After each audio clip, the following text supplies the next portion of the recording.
निर्धारक तत्व determinant of the demand की बात करेंगे कि मांग को कौन कौन से तत्व प्रभावित करते हैं, कि ऐसे कौन कौन से फैक्टर हैं जो मांग को या तो बढ़ाते हैं, इंक्रीज करते हैं, या मांग को घटाते हैं, डिक्रीज कर देते हैं। उसमें सबसे पहला पॉइंट आता है वस्तु की स्वयं की कीमत। हम जिस वस्तु को परचेज कर रहे हैं उसकी यदि प्राइस बढ़ेगी तो हम डिमांड को क्या करते हैं, कम कर देते हैं, और यदि प्राइस कम होती है तो डिमांड को हम क्या कर देते हैं, बढ़ा देते हैं। इसका मतलब इन दोनों में कैसा रिलेशन है, एक बढ़ रहा है तो एक घट रहा है, एक घट रहा है तो एक बढ़ रहा है। इसका मतलब इनके अंदर इन्वर्स रिलेशन, विपरीत संबंध पाया जाता है।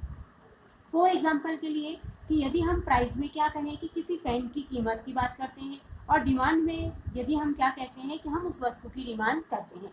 जैसे जैसे पेन की कीमत बढ़ती जाएगी हम अपनी डिमांड को क्या करेंगे, कम। जब पेन की कीमत 1 रुपया थी तो हम कितने पेन परचेस करते थे, 5। जब कीमत बढ़कर के धीरे धीरे 5 रुपये उसकी कीमत हो जाती है तो हम अपनी मांग को घटा करके कितना ले आते हैं, 1 ले आते हैं। इसका इन बिंदुओं को मिलाते हुए जो कर्व खींचा जाएगा वो कैसा आएगा, ऊपर से नीचे की तरफ जाता हुआ। जो ऊपर से नीचे जाता है उसको अपन क्या कहते हैं, इनवर्स रिलेशन कहते हैं। तो पहला पॉइंट क्या हुआ, वस्तु की स्वयं की कीमत जो होती है मांग को क्या करती है, प्रभावित करती है, और उनमें कैसा रिलेशन होता है, नेगेटिव रिलेशन होता है। सेकंड आता है उपभोक्ता की आय, इनकम ऑफ द कंज्यूमर। हम साधारण जानते हैं कि अगर हम अपनी इनकम बढ़ती है तो हम मांग को क्या करते हैं, बढ़ा देते हैं, और अगर अपनी इनकम कम हो जाती है तो मांग को क्या करते हैं, कम कर देते हैं। लेकिन यहाँ अपन को 2 वस्तुओं के बारे में पढ़ना है, एक नॉर्मल गुड्स सामान्य वस्तुएं और दूसरी इंफीरियर वस्तु। सामान्य वस्तुएं जो हम साधारण जीवन में खरीदते हैं, और इंफीरियर गुड्स को कहते हैं जो सब घटिया वस्तुएं होती है उनको हम क्या कहते हैं, इंफीरियर गुड्स कहते हैं। जैसे कि गेहूं से अगर हम कंपैरिजन करेंगे तो ज्वार बाजरा मक्का क्या कहलाएगा, इंफीरियर गुड। शुद्ध घी की से अगर कंपैरिजन करेंगे तो डालडा घी क्या कहलाएगा, घटिया वस्तुएं कहलाती है। बात अपन पहली कर रहे हैं नॉर्मल गुड्स में। हम क्या करते हैं, नॉर्मल गुड्स में हमेशा जो आता है हमारा मांग वक्र कैसा होता है, पॉजिटिव होता है। क्योंकि सिंपल सी बात है, जब अपनी इनकम बढ़ेगी तो हम अपनी डिमांड को क्या करते हैं, बढ़ा देते हैं। किसी कारण से इनकम कम हो जाती है तो डिमांड को क्या करते हैं, कम कर देते हैं। तो ये दोनों एक ही प्रपोर्शन में चल रहे हैं, ये ऊपर जा रहा है तो ये भी ऊपर जा रहा है, ये नीचे आ रहा है तो ये भी क्या हो रहा है, नीचे आ रहा है। इसका मतलब इनमें कैसा रिलेशन पाया जाता है, पॉजिटिव रिलेशन पाया जाता है। अब यहाँ पर हम कीमत की बात कर रहे थे इसलिए कीमत लगाई, यहाँ हम इनकम की बात कर रहे हैं इसलिए अपन इसमें इनकम लगाएंगे। कि जैसे जैसे व्यक्ति की जब इनकम पहले 1 रुपये थी तो उसकी डिमांड कितनी थी, 1 ही थी। अब उसकी इनकम बढ़ करके 4 हो जाती है तो वो अपनी डिमांड को भी क्या करता है, 4 बढ़ा देता है। तो यहाँ से यहाँ तक का जो कर्व खींचेंगे वो क्या कहलाएगा, पॉजिटिव। जो नीचे से कहाँ जाता है, ऊपर की तरफ जाता हुआ होता है। तो ये तो हमने किसमें पढ़ा, नॉर्मल गुड्स में पढ़ा कि नॉर्मल गुड्स में कैसा होता है, पॉजिटिव रिलेशन पाया जाता है। अब दूसरा आता है बट इंफीरियर गुड्स जो होती है, जैसे ज्वार बाजरा मेज आदि जो होता है, ये सब क्या कहलाता है, इंफीरियर गुड्स। इंफीरियर गुड्स में मांग वक्र कैसा होता है, ऋणात्मक संबंध पाया जाता है। क्यों पाया जाता है, बहुत सिंपल सा कॉन्सेप्ट अपने आप पर लेकर के देखना कि आज हम किसी कारण से शुद्ध घी नहीं खा करके डालडा घी खा रहे थे, या ज्वार बाजरा मक्का खा रहे थे क्योंकि हम गेहूं को अफोर्ड नहीं कर पाते थे। अब यदि तुम्हारी इनकम बढ़ जाती है तो अब उस बढ़ी हुई इनकम से भी क्या तुम ज्वार बाजरा मेज ही खाओगे, या उसके स्थान पर अब क्या चाहोगे कि अब हमको शुद्ध घी खाना चाहिए या हमको गेहूं खाना चाहिए।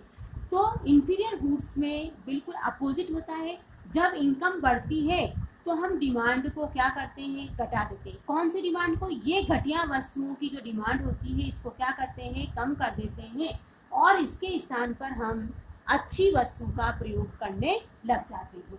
तो इनमें विपरीत रिलेशन पाया जाता है। अब यहाँ बात क्या करें अपन, इंफीरियर गुड्स ऑफ डिमांड की बात कर रहे हैं। यहाँ जो हमने बात करी थी वो क्या कहा था, demand of the normal goods की बात करी थी।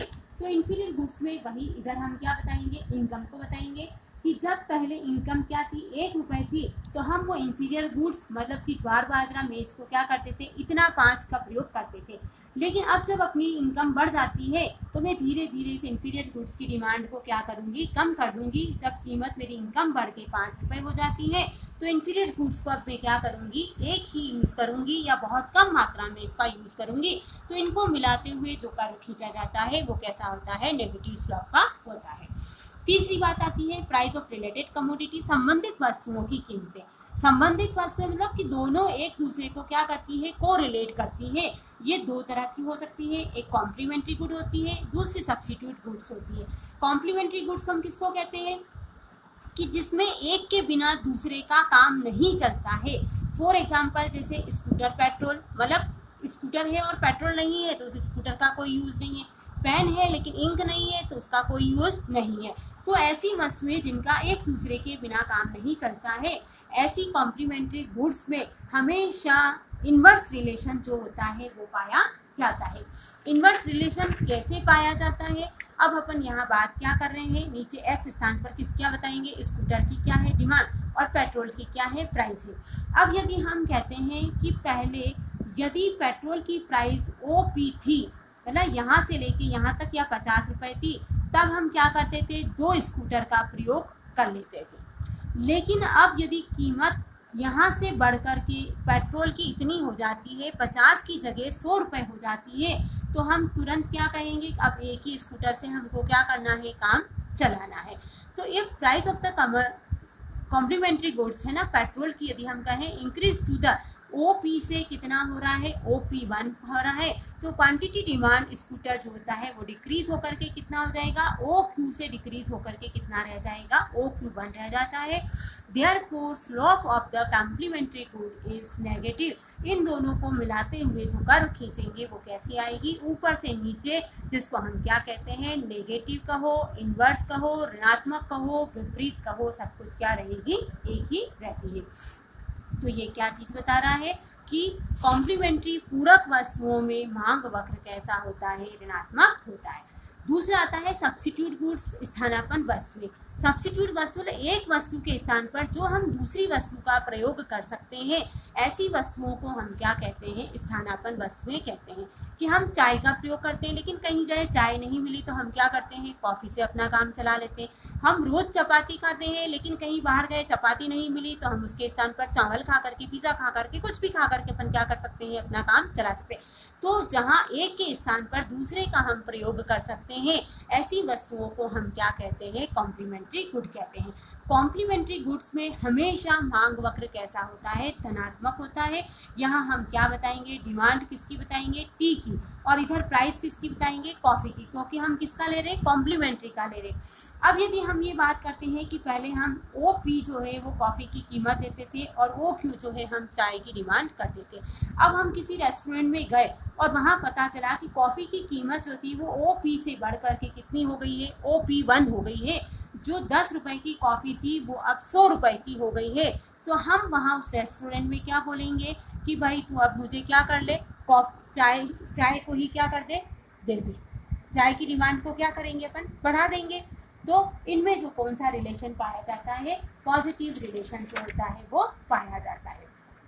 तो जब कॉफ़ी की कीमत बढ़ने लगती है तो एक उपभोक्ता क्या करता है, अपनी चाय की मांग को क्या करते हैं, हम बढ़ा देते हैं। थर्ड फोर्थ फैक्टर आता है कि मांग उपभोक्ता की पसंद से संबंधित होती है, कि जिस वस्तु को हम प्रेफरेंस देते हैं, कंज्यूमर जिसको प्रेफरेंस देता है उसकी मांग क्या होगी, हमेशा ज़्यादा। मतलब जो वस्तु उसकी रुचि टेस्ट की है तो उसकी डिमांड क्या होगी, ज़्यादा, और जो उसकी टेस्ट की नहीं है, कम है, तो उसकी डिमांड भी कैसी होगी, कम। मतलब दोनों एक ही डायरेक्शन में जा रहे हैं, तो इसका मतलब वो कौन सा रिलेशन पाया जाता है, पॉजिटिव रिलेशन पाया जाता है। पांचवा आता है भविष्य के बारे में उपभोक्ताओं की आशाएं। भविष्य में उस वस्तु की, जो वस्तु हम खरीदने वाले हैं, उस वस्तु की कीमत कैसी रहेगी, इस पर भी अपनी वर्तमान मांग जो होती है वो डिपेंड करती है। यदि किसी वस्तु की भविष्य में कीमत बढ़ने की संभावना है तो उपभोक्ता अपनी वर्तमान मांग को क्या करता है, कम कर देता है। फॉर एग्जाम्पल के लिए कि आज अपने को गाड़ी में अभी पेट्रोल भरवाना था, लेकिन हमने न्यूज़ में सुन लिया कि कल इसकी कीमत जो है वो क्या है, बढ़ने की संभावना है। तो हम क्या करेंगे, हमको 1 लीटर पेट्रोल चाहिए था, वहाँ पर हम क्या करेंगे, 5 लीटर पेट्रोल को क्या करेंगे, भरवा देंगे। क्या सोच करके कि सुबह इसकी कीमत क्या हो जाएगी, बढ़ जाएगी। तो भविष्य में किसी वस्तु की कीमत की अगर बढ़ने की संभावना है तो हम अभी वर्तमान मांग को क्या करते हैं, बढ़ा देते हैं। इसका इन्वर्स उल्टा भी हो सकता है कि अगर भविष्य में किसी वस्तु की कीमत की घटने की संभावना हो, कि न्यूज़ में आ रहा है कि कल पेट्रोल की कीमत क्या हो जाएगी, कम, तो अभी अपने को पेट्रोल की ज़रूरत है, तब भी अपन क्या करेंगे, कल पेट्रोल की कीमत कम हो जाएगी तो अपन क्या करेंगे, सारी गाड़ी में कल डलवा देंगे। तो किसी भी वस्तु में भविष्य में के बारे में उपभोक्ताओं की क्या उसमें फ्यूचर में क्या प्राइस है, उसके ऊपर भी वर्तमान डिमांड जो होती है वो डिपेंड करती है। तो इस तरह से इसका क्वेश्चन क्या बनेगा कि किसी भी वस्तु की मांग के प्रभाव को समझाइए। मतलब किस पर होता है, इनकम इंक्रीज होने पर क्या होता है, सब्स्टिट्यूट गुड्स में, रिलेटेड गुड्स में क्या होता है, या फिर पूरा का पूरा एक ही प्रश्न क्या बन सकता है कि define the determinants of the demand, की मांग को प्रभावित करने वाले तत्वों को बताइए।